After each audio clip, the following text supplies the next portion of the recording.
저는 그 설교를 항상 준비할 때마다 내가 먼저 이 본문을 통해서 혹은 은혜를 받아야만이 우리 성도들에게 은혜를 끼칠 수 있기 때문에 설교를 준비할 때부터 제 마음속에는 엄청나게 제가 하나님을 향해서 사모하는 마음을 가지고 은혜를 갈망하고 있습니다. 다시 말하면 제가 은혜를 받아야만이 또 여러분도 그 은혜를 같이 공유할 수가 있고, 또 내가 은혜를 못 받으면 또 은혜 없는 내가 또 다른 사람을 만났을 때에 그 은혜가 계속 통로가 될 수가 없는 거지요. 다른 말로 하면 예수 믿지 않는 사람하고 아무리 좋은 시간을 보내도 은혜가 임하는 건 아니에요.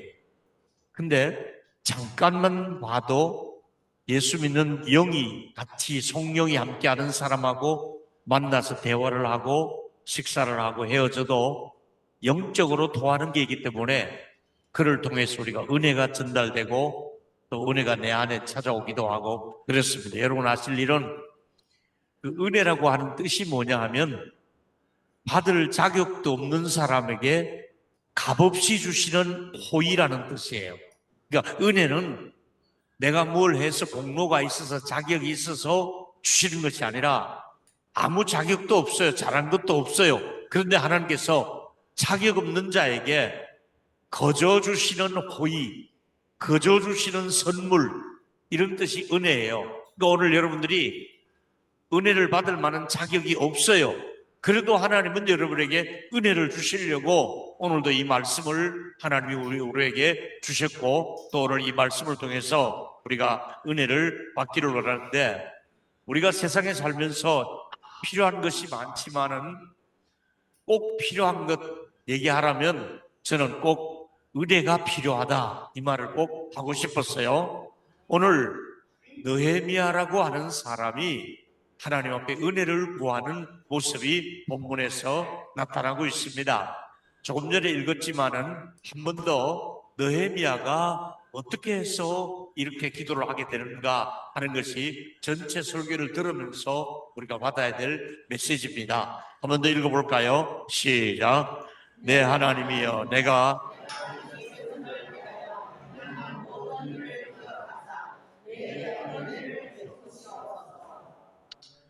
내게 은혜를 베푸시옵소서. 이 백성들에게 은혜를 주십시오, 아니면 누구누구에게 은혜를 주십시오 보다도 중요한 것은 내가 은혜를 받아야 된다, 이 말이죠. 여러분, 오늘 이 자리에 계신 여러분 한 분 한 분이 내게 주시는 은혜가 있게 되는 자리가 되기를 축복합니다. 내게 하나님이 은혜를 주셔야 된다, 이 말이죠. 근데 오늘 보면 여러분이 그 은혜를 받는 데는 하나님은 얼마든지 우리에게 은혜를 주실 수가 있는데 그 은혜를 받아 누리지 못하는 내가 문제가 있을 수 있어요. 하나님은 언제나 우리에게 은혜를 주실 수가 있어요. 근데 그 은혜를 받지 못하는 것은 내 쪽에 문제가 있다, 이 말이지. 내가 무슨 문제가 있을까? 나는 왜 은혜 생활을 하지 못할까? 나는 왜 좀 더 큰 은혜를 받지 못할까? 그게 원인이 하나님께 있는 것이 아니라, 은혜를 못 받는 것은 하나님 책임이 아니라 나에게 문제가 있습니다. 근데 그 내가 어떤 문제가 있을까? 성경대로 보면은 하나님께서는 교만한 사람에게는 은혜를 주지 않는다고 말씀하고 있거든요. 하나님은 겸손한 자에게 은혜를 주신다고 말씀했어요. 여러분이 아시는 대로 야고보서 4장 6절에 보니까 그러나 더욱 큰 은혜를 주시나니, 큰 은혜를 주시는데 그러므로 일렀으되 그 은혜에서 제외되는 사람이 누구냐면 교만한 자를 물리치시고 그 더 큰 은혜를 누구에게 주시느냐? 겸손한 자에게 은혜를 주신다 하였느니라. 할렐루야. 은혜는 나도 몰래 교만이 쌓이기 시작하면 은혜하고는 멀어지는 거예요. 처음부터 나는 교만해, 이런 사람 한 사람도 없어요. 자기도 몰래 자기가 뭐가 좀 된 줄 알고 우쭐하고 자기도 몰래 교만이 서서히 교만한 쪽으로 나가면 하나님은 너 언제부터 그렇게 교만해졌느냐? 너에게는 은혜가 전달될 수가 없구나. 겸손해야만이 은혜를 주시는데 나도 몰래 내 자신이 교만해지는 거예요. 이게 우리 문제점이에요. 이 교만은 나는 상관없고 나는 항상 겸손해. 아니에요. 나도 몰래 내가 자꾸 교만의 자리로 올라가고 있어요. 그리고 내려올 줄 몰라요. 겸손은 이해는 하는데 실제로는 겸손하지 않아요. 실제로는 교만한 쪽으로 살아가기 때문에 그 사람에게는 은혜가 임할 수가 없다는 거예요.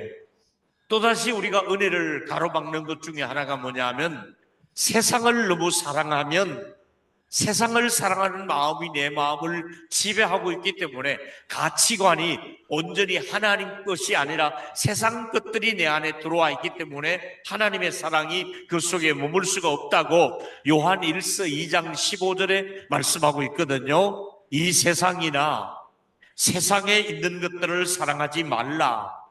누구든지 예외가 없어요. 누구든지 예수 잘 믿는 사람도 이 중에 들어가 있어요. 세상을 사랑하면 아버지의 사랑이 그 안에 있지 아니하리니 사랑은 하나님의 사랑으로 내 안에 채우느냐 은혜로 내게 채우느냐 아니면 세상 것으로 내게 채우느냐.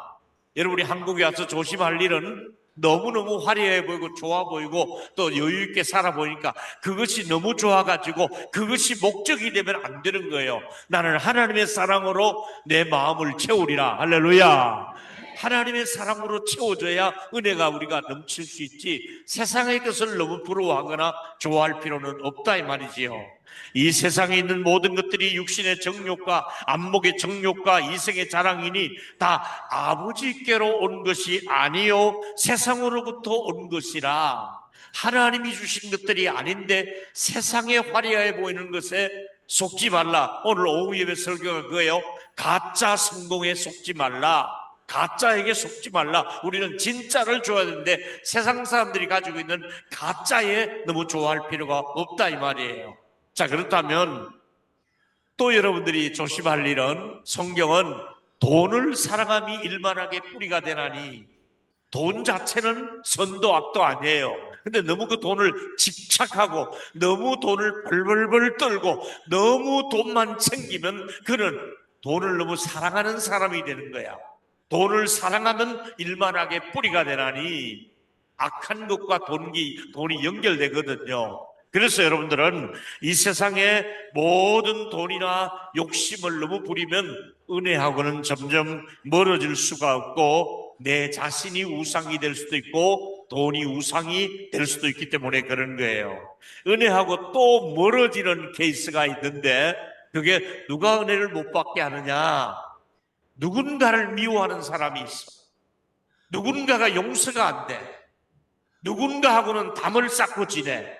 누군가하고는 만나고 싶지도 않아. 그런 사람에게는 하나님이 은혜가 또 그 사람에게 찾아갈 수가 없는 거예요. 자, 보실까요? 성경대로 제가 얘기할게요. 히브리서 12장 15절에 보니까 너희는 하나님의 은혜에 이르지 못하는 자가 없도록 하나님의 은혜에 이르지 못하는 자가 있다는 얘기예요. 이 본문은 하나님의 은혜를 뭔지도 모르고 은혜를 못 받는 사람이 있다는 얘기예요. 교회는 다니는데 하나님을 은혜를 모르는 사람이 있단 말이에요. 하나님의 은혜에 이르지 못하는 자가 되지 않도록 하고 그 뒤에 따라 나오는 얘기가 뭐냐면 또 쓴 뿌리가 나서 이 쓴 뿌리가 있어요. 마음속에 습이 쓴 상처에 뿌리가 있어요. 좋지 못한 어떤 그 사건이 내 안에 자리 잡고 뿌리를 내리고 있는 거예요. 내 안에 상처와 용서하지 못하고 원한과 분노와 미워함과 갈등과 속상함의 뿌리가 내 안에서 자리 잡고 있는 거예요. 이건 거의 사람들 안에 있는데 이게 이제 치유가 되고 있어요, 우리가. 근데 문제는 이런 사람의 특징은 쓴뿌리가 나면 괴롭게 하여 많은 사람이 이로 말미암아 더럽게 된다. 이 쓴뿌리 있는 사람은 자기도 괴롭고 남도 괴롭혀요. 쓴뿌리 있는 남자를 만나 결혼하면 이 쓴뿌리가 부인이 아주 어려워져요. 이 쓴뿌리가 자식에게 또 유전되어서 내려가요. 이 쓴뿌리에 집안이 있어요. 또 쓴뿌리에 상처가 있어요. 이 쓴뿌리에 아주 좋지 않은 아주 고약한 이것이 겉으로 잘 드러나지 않는데 결정적인 순간에 쓴뿌리가 그 속에서 있는 사람은 은혜를 받은 것 같은데도 결국은 이 쓴뿌리가 은혜를 갉아먹게 되고 은혜를 자꾸 물러가게 하고 은혜하고는 멀어지는 사람이 은혜에 이르지도 못하고 쓴뿌리 있는 사람들, 오늘 이 설교를 들으면서 우리 교회 와서 예배 드리면서 여러분 안에 자기도 몰래 자리 잡고 있는 쓴뿌리들이 복음을 통하여 치유가 되는 은혜가 있기를 축원합니다. 근데 이제 오늘 본문은 느헤미야가 은혜 받는 과정을 살펴보는 거예요. 느헤미야라고 하는 사람이 어떻게 은혜를 받는가? 첫째로 그는 겸손하게 회개하는 모습을 우리에게 보여주고 있어요.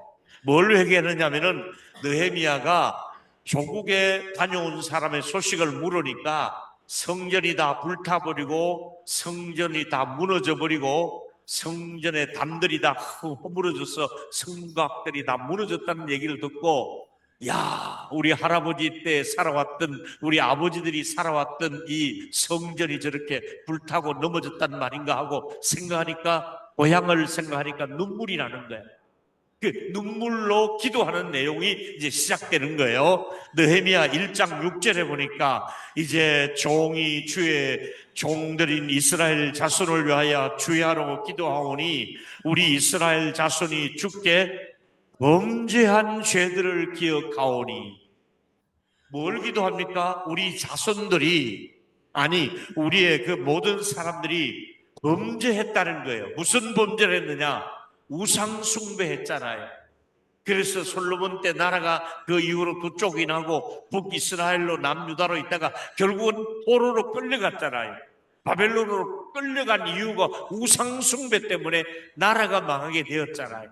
이걸 생각하니까 우리 조상들이 범죄해서 나라 꼴이 이렇게 되었으니 하나님 우리 조상들을 용서해 달라고 기도하며 뭘 기도합니까? 내 기도를 들으시옵소서. 나와 내 아버지의 집이 범죄하였나이다. 자기도 떳떳하지 못하고 생각해보니까 우리 아버지도 역시 죄인이고 나도 죄인입니다. 이러면서 하나님 앞에 기도하고 있습니다. 여러분이 중국에 살 때도 또 여러분의 아버지도 죄인이었고 여러분도 죄인이고 또 여러분의 자손들도 지금도 죄의 자리에 있잖아요. 그러니까 우리는 그 부모로부터 자식대에 손자대에 죄라고 하는 것이 우리 집안에 쭉 내려가고 있으니까 이걸 깨닫고 하나님이여, 나와 내 아버지의 집이 죄를 지은 것이 많습니다. 하나님이여, 우리 조상들이 할아버지 할머니 때부터 지은 죄가 있습니다. 이걸 하나님 용서해 주십시오. 우리 민족의 죄를 용서해 주십시오. 우리 집안의 죄를 용서해 주십시오. 우리 자식들의 죄를 용서해 주십시오. 죄를 잡아가기 시작할 때 그에게 은혜가 임한다는 것이잖아요. 여러분, 제가 설교자로서 늘 부끄럽게 생각하는 것은 누구든지 여기 와서 설교를 할 수 있어요. 그죠? 또 원고를 준비해서 하면 돼요. 근데 그게 문제가 아니라 하나님, 제가 설교자로서 부끄럽습니다. 설교는 하지만은 제가 죄를 지었습니다. 죄를 짓지 않고 살아가게 해주십시오. 지은 죄를 용서해 주십시오. 제가 죄인으로서 설교를 하고 있습니다. 저를 도와주십시오. 제가 의인으로 설교하는 것이 아니라 죄 가운데 살아왔고 때 묻은 인간이 여기 와 있사오니 저를 용서해 주십시오 하고 내 죄를 설교 전에 고백을 늘 하고 있다는 말이잖아요. 여러분, 죄를 고백하면서 겸손하게 하나님께 나아가면 은혜를 받을 수가 있단 말이지요. 두 번째 얘기는 느헤미야가 좀 우리하고 다른 것은 와서 보니까 이제 포로로 있다가 총독으로서 임명을 받고 성전을 재건하러 가라 소리를 왕으로부터 받고 그 아다스다 왕이 보내요. 그래서 이제 와서 성전을 재건하는 일을 하는데 와서 보니까 형편이 가난하고 두 번째 억울한 사람들이 많이 있는 것을 보게 됩니다.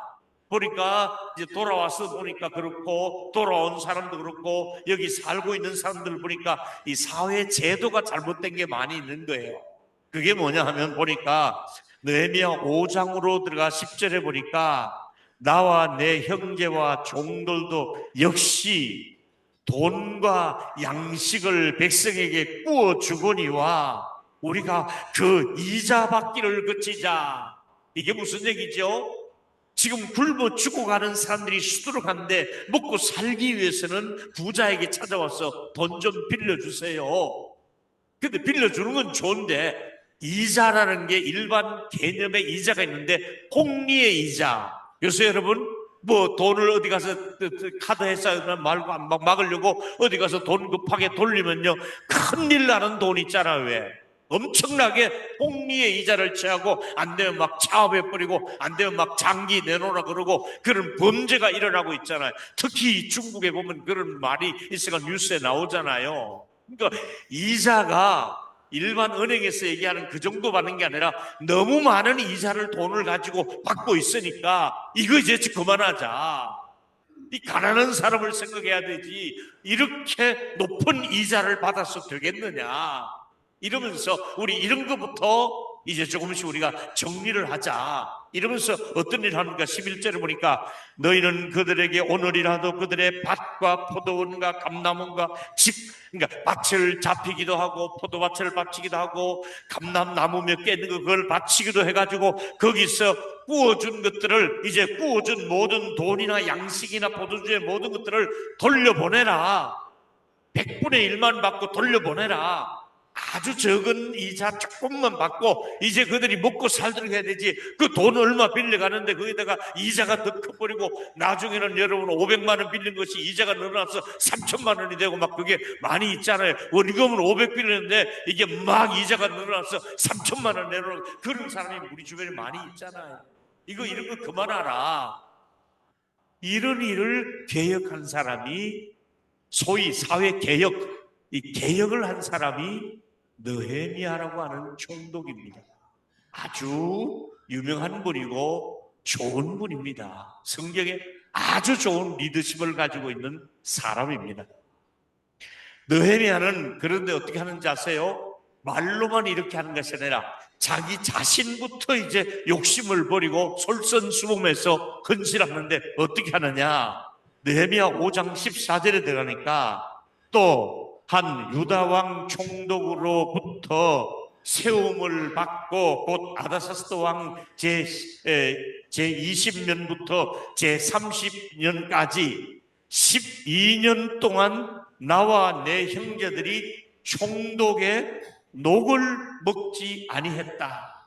이게 무슨 말이냐면 왕이 자네가 가서 총독을 임명할 테니까 가서 거기를 다스리고 성전을 재건해도 좋다 가면 당연히 거기 왔으니까 세금을 걷어와 가지고 총독이 살아갈 수 있도록 총독 관저도 짓고 총독들이 모든 의정을 할 수 있도록 그걸 비용을 그 땅의 사람들이 대야 되잖아요. 근데 12년 동안 내가 봉급을 안 받겠다.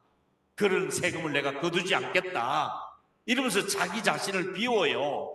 그런데 또 보니까 어떤 일을 하냐 5장 17절에 들어가니까 또 내 상에는 같이 이제 먹는 식솔들을 말합니다. 일을 하려면 모든 일을 계획하는데 식구들이 많이 있어야 되잖아요. 옆에 도와주는 사람이 있어야 되잖아요. 내 상에는 유다 사람과 민장들 150명이 있었고 같이 밥 먹는 회의를 하고 건축을 하고 관계되는 사람이 핵심 멤버만 리더들이 150명이었어요. 근데 그 150명 외에도 우리 주변에 이방 족속 중에서 우리에게 나온 자들이 있었는데 매일 먹는 그 식량을 말합니다. 매일 주방에서 소를 한 마리 잡았어요.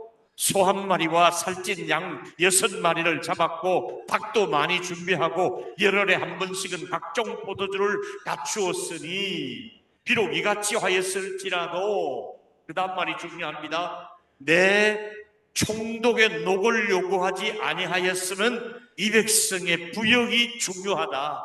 이 150명이 먹는 상을 차릴 때에 세금 그다 가지고 오늘은 영등포구에서 얼마 내나, 오늘은 뭐 대림동에서 얼마 내나, 오늘은 뭐 저 강남에서 얼마 내나, 이렇게 돈을 그다 가지고 한 것이 아니라 지금 너무너무 어렵고 피폐하게 살고 있으니까 그들에게 돈을 구하지 않고 자기 스스로 그 돈을 내놓은 거예요. 하루 이틀도 아니고 12년 동안. 그러면 제가 이걸 궁금해서 물어봤어요. 과연 이 돈은 어디서 나온 건가? 두 가지 해석이 있더라고요. 첫 번째는 왕이 그를 신임해요. 그래서 왕이 그에게 신임을 함으로 술 맡은 관원이었어요. 높은 관직에 있었어요. 그러니까 자기 한 몸은 굉장히 잘 먹고 잘 지낼 수 있는데 지금 자기 나라에 와서 일을 하는 동안에 그에게 자기가 그동안 가지고 있던 사비, 자기 사재를 털어서 나라를 살리고 국가를 운영하는데 내놓는 거야. 아니면 또 왕이 간접적으로 이거 써도 좋다 하고 얼마 안에 국고에서 지원을 해주니까, 어쨌든 중요한 것은 현장에 있는 이 가난한 백성들이 이 가난 때문에 어려움 당하지 않도록 어떻게 합니까? 국고에서 지원을 받은 걸로 자기가 받은 것으로 이렇게 지원해 주기 시작했다 이 말이지. 여러분, 중요한 것은 지금 세상의 정치 지도자들은 일단 돈이 있으면 뇌물이라도 받잖아요. 뇌물 받아가 지금 국회의원이지만은 뭐 감옥에 들어가 버리고 뇌물 줘버리고 뇌물 받고, 지금 뇌물이 문제잖아요. 정치에도 뇌물이 왔다 갔다 하잖아요. 없어서 못 먹고 갖다 주는 놈도 있고 받는 놈도 있고 이렇잖아요. 근데 이 느헤미야라고 하는 사람은 절대로 그렇게 백성들에게 그런 돈을 요구하지도 않았고 받지도 않았고 솔선수범해서 자기 그동안 가지고 온 걸로, 가져왔던 걸로 그렇게 백성들에게 베푸는 거예요. 요즘 지도자들은 어떻게 해서든 남의 것을 착취하고 있는 사람이 더 무섭잖아요.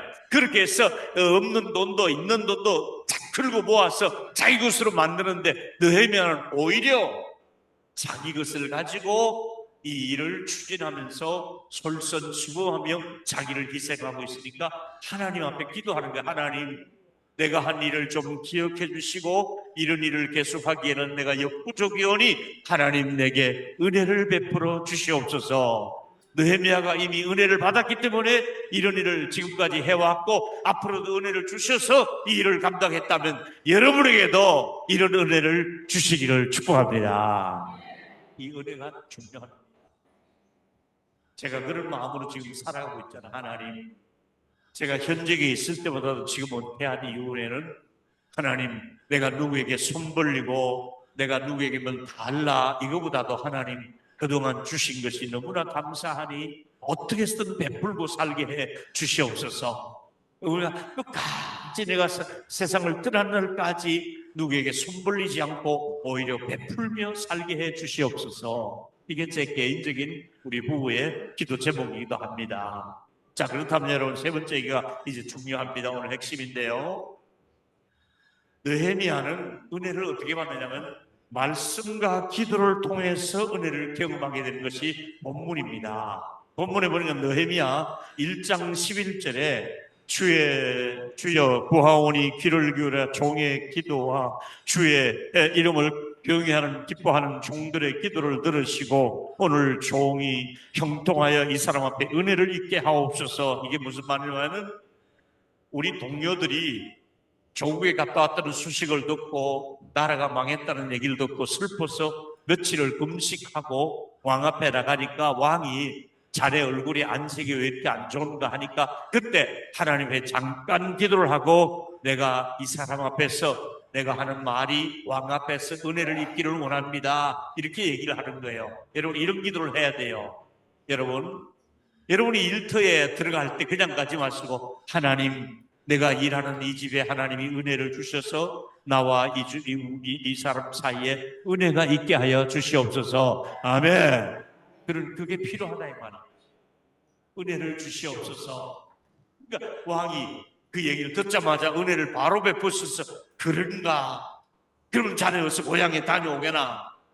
그래서 국고에서 막 지원을 해주면서 가서 성전을 재건하고 오도록 국고에 재건을 해주면서 여건을 내주면서 통과하게 하고 거기 잘못하는 사람이 없도록 전부 울타리가 되어주는 역할을 왕이 하잖아. 이게 바로 은혜를 입으면 이런 일이 얼마든지 있는 줄로 믿습니다. 그래서 하나님의 선한 손이 도와서 이제 국고의 지원을 받아서 갑니다. 느헤미야 1장에 그렇게 기도했고 2장에 가서 8절에 있습니다. 여러분이 같이 있습니다. 시작. 그가 성전에 속한 영문 문과 성곽과 내가 들어갈 집을 위하여 들보로 쓸 제목을 내게 주게 하옵소서 하며 내 하나님의 선한 손이 나를 도우심으로 왕이 허락하고 할렐루야. 하나님의 은혜를 구하는 거예요. 이랬더니 하나님께서 생각도 없는데 그런가 자네 힘으로는 역부족이겠으니 국고에서 지원을 해주겠네. 거기 성전을 새로 짓고 또 돌을 놓고 또 자네가 들어가 총독 사택도 지어야 되니까 여기는 북쪽에 나무가 많이 있으니까 나무를 다 가져가도록 산림청 장관에게 명령해서 느헤미야가 필요한 만큼 나무를 대주어라. 국고에서 지원을 해주어라. 이렇게 해서 하나님의 은혜가 하나님께서 이 바벨론 쪽에 있었던 모든 것들을 성전을 재건하도록 성곽을 새로 세우도록 또 총독의 집을 세우도록 국고에서 지원이 된 것처럼 하나님의 은혜가 임하면 나라에서도 개인에게서도 여러분이 회사에서도 여러분이 일하고 있는 일터에서도 하나님이 여러분들을 은혜를 주셔서 모든 것들이 지원되는 역사가 있게 되기를 축원합니다. 더 크게 아멘. 이런 것은 정말 우리가 받아야 될 말씀입니다. 내 힘으로 안 되는데 누군가 생각하는데 도움의 손이 없다 이런 사람. 이게 은혜라는 말이죠. 그런데 또 그런가 하면 느헤미야가 와서 일하는데 업신여기고 비방되는 사람도 있어요. 뭐 너희들이 와가지고 뭘 하겠다고 그러냐 막 비방되는데 그 비방하는 사람이 그 보니까 그 성이 보니까 산씨예요. 산씨 산발락. 같이 읽어봅니다. 느헤미야 2장 19절 시작. 보른 사람 산발락과 종이었던 암몬 사람 도비아와 아라바의 사람 세겜이 이 말을 듣고 어떻게 했어요? 우리를 업신여기고 또 어떻게 했어요? 우리를 비워서 너희가 하는 일이 무엇이냐? 너희가 왕을 너희들이 성전을 건축하면 독립운동해가지고 왕을 배반할 것 아니냐? 너희들이 건축 자꾸 독려하고 지어놓고 그 다음에는 왕을 배신때릴 거 아니냐? 자꾸 간신 노릇하는 거야. 이 대표적인 사람이 산발랏이라고 하는 사람이에요. 우리 같은 좋은 일에는 꼭 협력자가 있느냐면 비방하고 비웃고 업신여기는 사람이 있단 말이에요. 여러분을 내가 이 본문을 보다가 묵상하다가 여러분을 살아가려고 애쓰는데 여러분이 살아가려고 애쓰는 여러분을 보고 도와주지는 못한 방정 비웃고 업신여기는 사람이 여러분 주변에 있잖아요. 여러분을 바라보고 비웃거나 업신여기는 사람들이 있다면 하나님이 은혜를 주셔서 그들은 비웃고 업신여기는 사람들이 나중에는 다 나가 떨어지고 하나님의 은혜로 이분들이 세워지는 줄로 믿습니다.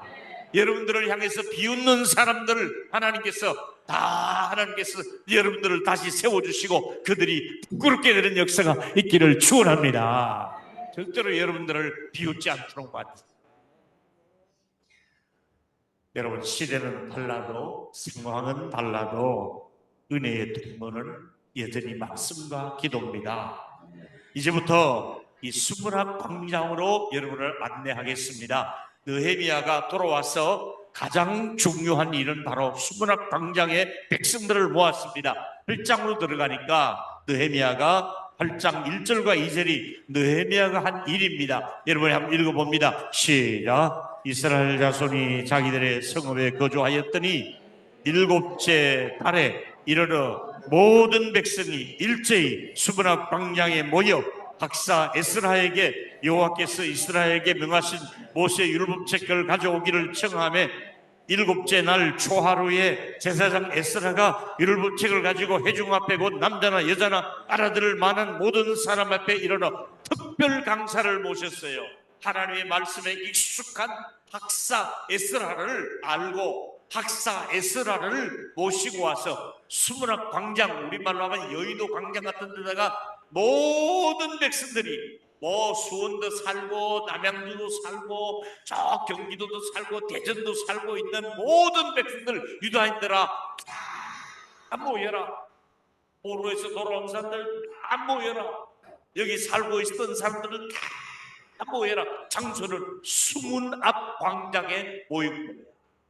근데 이 모였습니다. 학사 에스라를 세웠습니다. 강사로. 어떤 일이 일어나느냐? 이야, 말씀에 귀를 기울이기 시작합니다. 부흥은 말씀을 사모하고 귀를 기울여야 부흥이 옵니다. 느헤미야 8장 3절입니다. 시작. 수문학 광장에서 새벽부터 정오까지 남자나 여자나 알아들을 만한 모든 백성 앞에 읽음에 못 백성이 그 율법책에 어떻게 했어요? 귀를 기울입니다. 여러분, 여기 오셔서 누가 설교를 하든지 간에 말씀에 귀를 기울일 때 여러분은 심령이 수생될 줄로 믿습니다. 말씀을 사모하며 귀를 열어주셔야 됩니다. 귀 있는 자는 성령이 교회들에게 하는 말씀을 들을지어다. 귀가 열려야 됩니다. 아멘. 귀가 열렸습니다. 그동안 듣지 못했던 말씀을 듣는데 귀가 막 움직이기 시작합니다. 이야, 반응이 좋습니다. 어떤 반응입니까? 느헤미야 8장 5절에 6절의 반응입니다.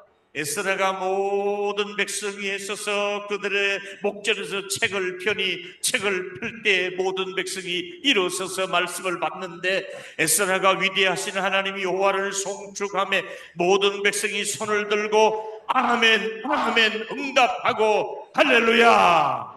말씀을 어떻게 받았습니까? 아멘 아멘 하고 응답을 받았습니다. 우리 북경중앙교회가 이렇게 되기를 축원합니다. 어떻게 받았다고요? 아멘. 그 말씀이 진실로 그렇습니다. 그렇게 되기를 원합니다. 그 말씀대로 이루어지기를 원합니다 하는 뜻이 아멘이라는 뜻이에요. 원문 그대로 예수님도 사용했던 단어 그대로, 사도들이 사용했던 단어 그대로 아멘. 우리 한번 더 해보세요. 아멘 아멘.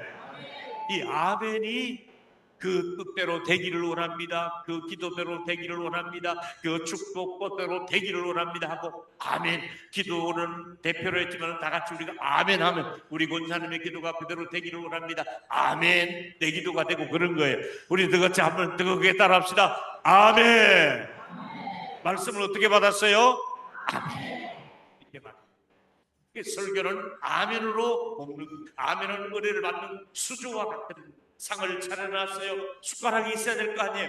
아멘이라는 숟가락으로 떠먹는 거. 아멘 아멘 아멘 하고 이렇게 영적으로 식사하는 건 줄로 믿습니다. 아멘으로 받았어요. 아멘으로. 자, 근데 아멘으로 말씀을 받고 나니까 어떤 일이 일어났냐? 가슴이 움직이기 시작하는 거예요. 눈물이 나기 시작하는 거예요. 느헤미야 8장 8절과 9절입니다. 또 읽습니다. 시작. 하나님 여호와의 율법을 낭독하고 그 뜻을 내 것을 하여 백성에게 낭독하는 것을 다 깨닫게 하니 백성이 율법의 말씀을 듣고 뭐 했어요? 다 우는지라. 눈물이 나는 거야. 아, 그동안 포로 생활하느라고 우리가 말씀을 붙들고 있지 못했구나. 우리가 객지 생활하느라고 말씀을 제대로 붙들고 있지 못했구나. 말씀을 제대로 듣지도 못했구나. 말씀을 제대로 양육도 못 받았구나.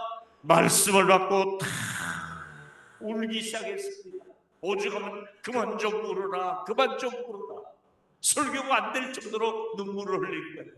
여러분, 좋은 교회는 설교 이후에 설교와 함께 찬양할 때 눈물이 흐르는 교회가 좋은 교회인 줄로 믿습니다. 여러분, 저는 1970년도에 예수를 믿었습니다. 54년 전입니다. 교회 가면 눈물이 그렇게 나옵니다. 우리 어머님 기도했던 자리에는 항상 눈물이 툭 떨어져 있었습니다. 여러분, 우리 조상들이 지금부터 50년 전에는 예수 믿는 사람들이 한 일은 새벽마다 교회 와서 울었습니다. 그냥 하나님 아버지하고 울기만 하면 하나님께서 우리 가족들에게, 우리 민족에게 은혜를 주셨어요. 그래서 성경에 눈물의 자식은 망하지 않는다 그랬잖아요. 여러분, 자식들이 말을 아직 듣지 않습니까? 가족이 문제가 있으니까 눈물이 필요하고 울었습니다. 눈물을 흘렸습니다. 하나님의 은혜는 수문학 광장에서만 일어나는 것이 아닙니다. 시대는 달라도, 장소는 달라도, 환경은 달라도 은혜는 또 주시고 얼마든지 주실 수가 있습니다. 예수님이 설교 중에 이렇게 말씀한 적이 있습니다. 구약 이사야를 인용한 말씀인데, 누가복음 4장 18절에 주의 성령이 내게 임하고 라면 어떤 일이 일어납니까? 가난한 자에게는 복음을 전하게 하시고 내게 기름을 부으사 나로 보내사 포로된 자에게 자유를, 죄의 포로에서 자유가 일어납니다. 여러분, 하나님의 은혜가 임하면 죄로부터 자유를 누릴 수가 있습니다. 아멘. 눈먼 자를 다시 보게 합니다. 영적으로 이 세상만 바라보던 사람이 하나님의 세계를 보게 합니다. 눌린 자를 자유케 하고, 세상의 근심 걱정에 눌리고 두려움에 눌리고 불안에 눌리고 눌려있던 사람이 하나님의 은혜가 임하면, 영이 임하면 자유가 옵니다. 오늘도 그 자유가 있는 날이 되기를, 기쁨 있는 날이 되기를 축원합니다. 자유가, 성령이 임하면 따라하시면 좋겠습니다. 포로된 자에게 자유를, 눈먼 자를 다시 보게 하고, 눌린 자에게도 자유를. 여러분이 영적인 자유가 여러분에게 있기를 축원합니다. 복음이 임하면 영적인 매이지 않습니다. 자유와 기쁨이 있습니다. 자, 그런데 베드로가 설교 중에 또 이런 말을 했습니다. 사도행전 10장 38절에 하나님이 나사렛 예수님에게 성령과 능력을 기름 붓었다며 그가 두루 다니며 어떤 일을 했어요? 선한 일을 행하고 마귀에게 눌린 모든 자를 고쳤으니 하나님이 함께 하셨습니다. 여러분, 성령의 은혜가 여러분에게 임하고 은혜를 받으면 여러분이 얼마든지 선한 일을 할 수 있는 능력을 줄 줄로 믿습니다. 은혜를 주시면 선한 일을 할 수가 있습니다. 은혜를 주시면 마귀에게 눌린 자들을 고칠 수가 있는 것이잖아요. 우리가 눌려 살 필요가 없어요. 자유를 누릴 수가 있습니다. 할렐루야. 그뿐만 아니라 시대가 악할수록 은혜가 필요합니다. 저는 매주 여기 와 설교할 때도 있고 다른 데 가 설교할 때도 있지만은 은혜 없이는 살 수가 없다. 은혜가 아니면 우리 가정을 살릴 수가 없다. 은혜가 없으면 이 나라가 살 수가 없다. 은혜가 아니면 교회가 될 수가 없다. 특별히 저는 북경중앙교회 와서 보니까 하나님 이분들에게는 은혜가 꼭 필요한 분들입니다. 은혜를 받아야 될 분들입니다. 아멘. 은혜가 필요합니다. 창세기 6장 8절에 보니까 아주 유명한 얘기가 나오지요. 그러나 노아는 여호와께 은혜를 입었더라.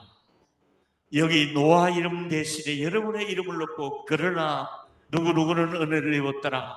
여러분의 이름을 넣고 여러분의 자녀들의 이름을 넣고 한번 은혜를 입었더라. 이렇게 한번 성경을 해석해 보시기 바랍니다. 시작. 그러나 김호영 목사는 은혜를 입었더라. 그러나 우리 집 아이들은 은혜를 입었더라. 그러나 우리 부모님에게는 은혜를 입었더라. 그러나 우리 남편에게는 은혜를 입었더라. 그러나 나에게는 하나님의 은혜를 입었더라. 여러분 마음속으로 생각하는 그 사람에게도 은혜가 임하기를 예수 이름으로 축원합니다. 노아가 잘했기 때문에 아닙니다. 노아가 모범생인데 아닙니다. 노아도 실수가 있었습니다. 노아도 잘못이 있었습니다. 그러나 그에게 은혜를 주신 것처럼 여러분이 완전하지 못해도 여러분이 깨끗하지 못해도 그러나 여러분에게도 은혜를 입혀주시기를 축복합니다. 은혜가 필요하다. 바울은 일생 동안 수고하고 난 다음에 결론은 나의 나된 것은 하나님의 은혜였다. 고린도전서 15장 10절에 그러나 내가 나된 것은 하나님의 은혜된 것이니 내게 주신 그 은혜가 헛되지 아니하여 내가 모든 사도보다 더 많이 수고하였으나 내가 한 것이 아니라 오직 나와 함께 하신 하나님의 은혜로다. 여러분이 살아온 날 하나님의 은혜로 살아온 줄로 믿습니다. 수고했지만 하나님이 은혜를 주셔서 수고한 줄로 믿습니다. 요한계시록의 마지막을 뭐라고 기록한 줄 아세요 여러분? 요한계시록 22장 21절의 마지막에 주 예수의 은혜가 모든 사람에게 있을지어다. 아멘. 여러분에게 한 번 더 해보십시다. 시작. 주 예수의 은혜가 모든 사람에게 있을지어다. 아멘. 우리 예수 한번 손잡고 축복했어요. 주 예수님의 은혜가 있기를 축복합니다. 아멘. 주 예수님의 은혜가 있기를 축복합니다.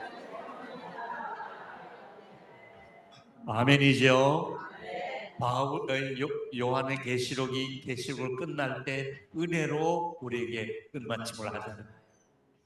자, 근데 제가 이렇게 고백을 하고 싶었어요. 5가지 고백을 합니다. 첫째로, 내가 지금까지 살아오고 일한 것은 하나님의 은혜였습니다. 아멘 하시고요.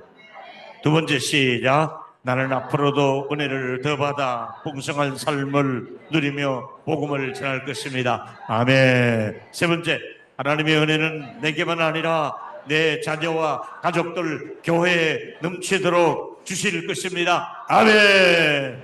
하나님의 은혜는 무너져가는 사회와 국가와 교회를 다시 세워주실 것입니다. 아멘. 마지막으로 느헤미야 당시 무너진 예루살렘 성벽을 재건하듯이 우리의 삶도 재건되게 하소서. 아멘.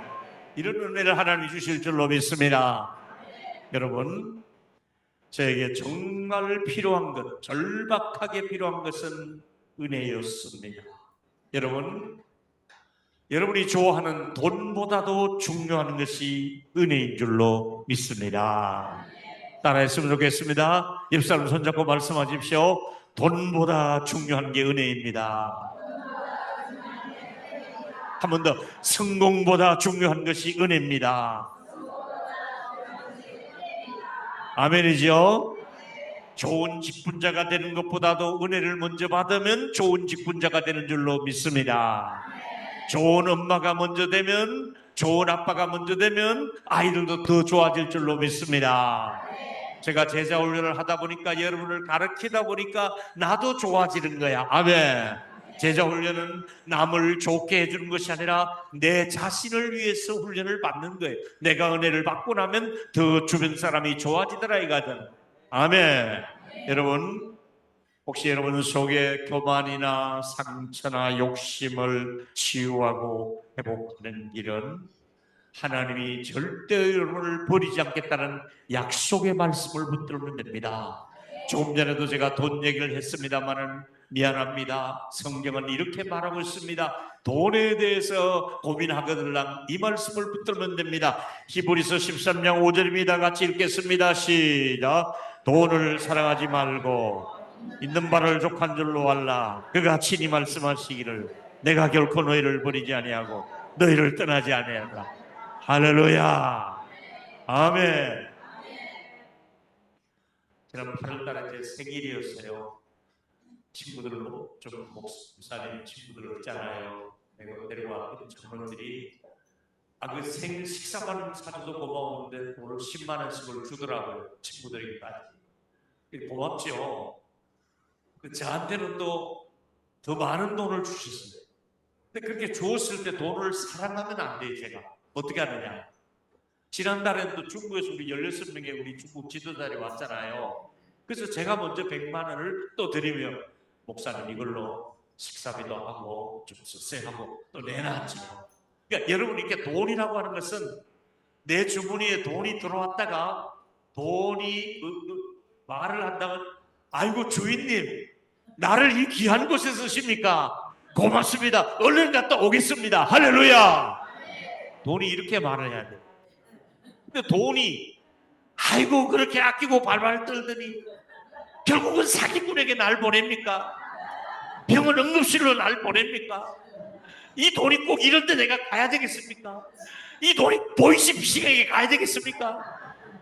그렇게 되지 않고 돈이 여러분에게 고맙다고 인사하면서 주인이었네, 이 돈이 선교비로 쓰였더니 너무나 감사합니다. 주인님, 이 돈이 성전을 운영하는 데 쓰게 되시니 감사합니다. 이렇게 돈을 여러분 멋지게 쓸 수 있는 저와 여러분 되기를 축원합니다. 저는 돈이 들어오면요, 들어오는 시간부터 여기다 썼다. 어떻게 쓰면 하나님이 기뻐하실까? 그랬더니 요새는 또 어떤 놈이 돈 있는 줄 알고 날 찾아와가지고 내 돈을 가져가가지고 하루만 있다가 다음 날 준다 그러는 거 지금 2달이 넘어가도 안 줘요. 내가 참고 하나님 그를 축복해 주세요. 얼마나 어려우면 원로 목사에게 돈을 빌리러 왔을까? 그렇게 기도하고 있어요. 하나님이 은혜를 주셔서 오늘 낙심한 분들에게 은혜를 주시기를 축복합니다. 돈 때문에 많이 힘든 분에게 축복합니다. 너 지금 있는 것으로 오죽한 줄로 알라. 너 욕심 부리지 마라. 가정이 무너져가고 있습니까? 그분에게 은혜가 필요합니다. 부부 사이가 깨어져가고 있습니까? 은혜가 필요합니다. 요즘 부모와 자녀 사이에 갈등이 있습니까? 그 치료제가 은혜입니다. 자식에게 은혜가 임하면 되고 엄마 아빠에게 은혜가 임하면 다 해결될 줄 믿습니다. 하나님 은혜를 주시면 됩니다. 원수처럼 말도 안 하고 등 돌리고 살고 욕하고 뭔가 뒤틀려 있고 막 안가품이 쌓여 있고 송곳을 가지고 다니고 이런 그런 찌르는 사람이었더라도 하나님께서 그분에게도 우리에게도 우리 사이에 은혜로 치료해 주시기를 예수의 이름으로 축원합니다. 교회는 건물이 중요한 것이 아닙니다. 은혜가 필요한 곳입니다. 생수가 필요한 것입니다. 은혜의 감동만 있으면 되는 것입니다. 할렐루야. 여러분, 은혜는 국경을 넘습니다. 중국에도 은혜를 주셔야 되고요. 저는 코로나 때는 아프리카에 은혜를 주셔서 우물 파고 교회 짓고 학교 세우고 모아들을 먹이고 아프리카 코로나 중에 아무것도 할 수 없는데 하나님이 은혜를 주셔서 계속해서 하나님이 공급해 주시고 샘이 마르지 않도록 은혜를 주셨거든요. 하나님께서 은혜를 제가 중국에 30년 가까이 다니며 복음을 전했더니 은퇴한 이후로도 또 중국에서 오신 여러분을 만나라고 저를 하나님이 기적같이 또 이곳에 보내셔서 복음을 나누게 해주셨잖아. 할렐루야. 은혜는 국경을 넘습니다. 아멘. 은혜는 시간을 초월하고 있습니다. 중국의 가정교회들은 지도자들 제가 12월 달에는 전제 위험에서 들어갈 때마다 너무 신변에 제가 오랫동안 들어가니까 노출도 어려워요. 막 집고되면 또 감옥에 가야 되죠. 거기다가 또 이제 벌금 많이 내야 되지. 몇천만 원씩 내도 나오기 어려워요. 우리는. 그런데 여러분 이제는 중국에서도 그걸 알고 한국으로 오겠다 그래서 지금 제가 제주도로 와라. 제주도에 오면 또 저희가 숙식을 제공하고 먹이고 여기 생각보다 관광시키고 선물 사주고 그래서 졸업식 하려고 제가 오랫동안 하고 그 일을 지금 12월 달에 할 거예요. 우리 돈 가지고 또 한다고. 뿐만 아니라 또 여러분 며칠 전에 또 제가 지금 모여왔더니 지금 탈북해가지고 중국에 숨어있는 옛날에는 300에서 500이면 한국에 데리고 왔어요. 7, 800 데리고 지금은 몸값이 이제는 1200을 줘야 한 사람 데리고 오셨어요. 중국에서 그 일을 안 하려고 지금 1200만 원을 만들고 있어요. 1200만 만들어서 중국에 있는 우리 신부 한 사람을 한국으로 데리고 오잖아. 신분이 확실한 사람 데리고 이런 일을 또 우리가 지금 하고 있는 그러니까 하나님이 기뻐하는 일을 우리의 주어진 시간과 물질과 모든 것들을 감당할 수 있도록 그 일을 할 수 있도록 은혜를 주시면 그 일이 기쁨으로 감당되는 줄로 믿습니다. 여러분 은혜를 주시면 감당해도 은혜를 주십니다. 다음 주에는 제가 선교했던 동일로교회에 가서 설교합니다. 왜 가는 다음 주에는 제가 교회를 세운 지 37년째 되는 주일이에요. 37주년이에요. 그래서 오늘 한 설교를 또 하게 될 거예요. 하나님께서 37년 동안에 한마디로 말하면 은혜의 역사였어요. 은혜를 주셔서 감당했고 성도들이 많이 모였고 은혜를 주셔서 교회가 건축이 되어졌고 은혜를 주셔서 그 많은 부채를 갚을 수 있었고 은혜를 주셔서 선교를 그렇게 많이 할 수 있는 은혜를 주셨다면 하나님의 은혜가 제가 섬기던 동일로교회와 우리 북경중앙교회와 또 서울 북경중앙교회와 여러분의 가정과 자녀들에게도 하나님이 은혜를 주시기를 예수 이름으로 축원합니다. 은혜가 필요합니다.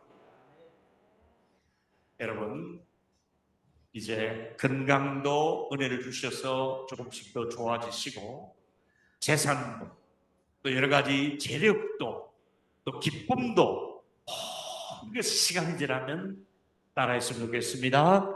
은혜를 받으면 해결된다. 나는 할 수 없어도 하나님은 일하신다. 아멘이죠? 여러분의 형편을 제가 왜 모르겠습니다.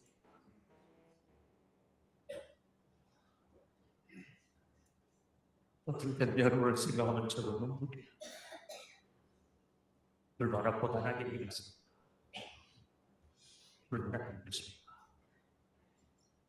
얼마 안 되는 분 쉬어야 될 나이 70이 다 돼가면서 남의 집 일을 하고 환자들 꼭 치우고 화장실 데리고 부부들도 하기 자식들도 못해가지고 일을 주고 하나님이 한 분 한 분에게 은혜를 주셔서 우리가 밑바닥에 살지 적은 수입을 가지고 살지 은혜를 주시면 그 일도 기쁨으로 감당할 수 있겠네요. 은혜를 주시면 이곳이 하나님이 주신 나라가 되고 천국이 되어서 은혜가 여러분의 가정을 다스려 주시고 여러분의 심령에 은혜가 넘쳐나기를 예수 이름으로 축원합니다. 물론입니다. 은혜를 갈망하며 사모하는 마음이 우리 모두에게 필요합니다. 나는 겸손한 마음가짐으로 회개하고 있는가? 너에 대한 회개의 기도를 드리고 있죠. 두 번째, 우리는 주변에 가난하고 억울한 사람을 외면하고 나의 유익만 챙기지 말고 총독이라는 자리를 이용해서 부자 되려고 하지 않고 오히려 자기 것을 풀어서 백성들에게 먹이고 수고하자는 나의 유익만 생각하지 말고 나보다 더 어려운 사람을 위해서 말씀 보겠습니다. 나보다 더 어려운 사람을 위해서 베풀며 살자. 아멘. 그러면 여러분이 점점 더 부하게 될 줄로 믿습니다. 어려운 사람을 위해서. 그게 은혜. 마지막으로 말씀과 기도에 집중해야만이 은혜를 받습니다. 말씀과 기도 떠나서는 은혜가 임할 수가 없습니다. 그 무엇보다도 우리는 영혼의 소성함이 필요한데 성경은 시편 19편 7절에 여호와의 율법은 완전합니다. 영혼을 소성케 합니다. 여호와의 정론을 확신하여 우둔한 자를 지혜롭게 합니다. 영혼이 소생됩니다. 여러분이 힘을 주실 것입니다. 은혜를 주실 것입니다. 우리 한번 따라 하시면 좋겠습니다. 주여 우리에게도 은혜를 주옵소서. 주여 우리 아이들에게 은혜를 주시옵소서. 부모님에게 은혜를 주시옵소서. 남편에게 은혜를 주시옵소서. 제가 일하는 직장에 은혜를 주시옵소서. 여러분에게 은혜를 주옵소서. 찬양팀 나오시기 바랍니다. 주 예수의 은혜를 300